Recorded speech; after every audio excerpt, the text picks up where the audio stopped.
안녕하세요. 신병 증상에는 여러 가지 원인이 있습니다. 일반인들이 가장 많이 알고 있는 예를 들면 귀신을 본다거나 조상 꿈 또는 죽은 사람 꿈을 꾸거나 환청이 들리는 현상이 자주 발생합니다. 누군가가 내 몸에서 나를 지배하고 있는 다른 영혼이 있어서 사회생활이 잘 안 됩니다.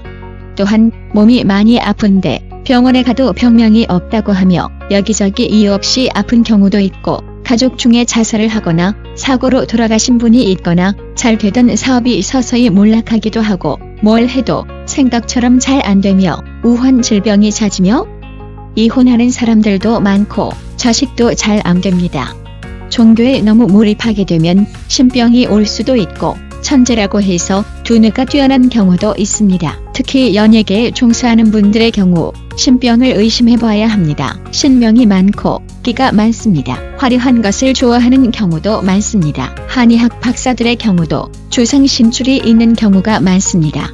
이 밖에도 우리가 알 수 없는 여러 가지 원인이 있는데, 신병이나 신줄이 있는 집안은 특히 뭘 해도 잘 안 됩니다. 이런 원인이나 증상을 찾아서 처방하는 곳이 인성원입니다.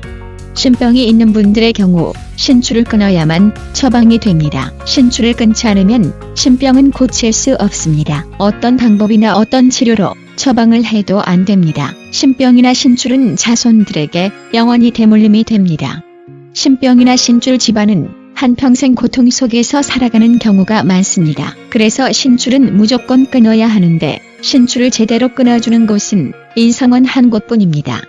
무속인들은 신을 받아라, 신굿을 해라, 눌림굿을 해라 등 다양한 의견을 제시합니다. 그런데 문제는 해결되지 않습니다. 무속인 본인들의 문제도 해결 못하면서 남들에게는 뭘 해라, 뭘 해야 좋다, 시키는 대로 하지 않으면 큰 화를 당한다고 하는데 참 아이러니합니다.